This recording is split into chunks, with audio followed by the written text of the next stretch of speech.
Okay. Good morning po. Nandito tayo sa RFC.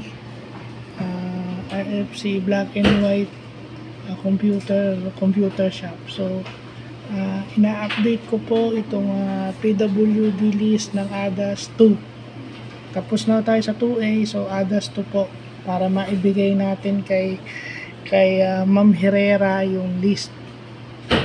No, para i-remind niya yung baka expired na yung ID ng mga to, expired. Buti pala na-update natin dahil may nakita tayong dalawang senior. So,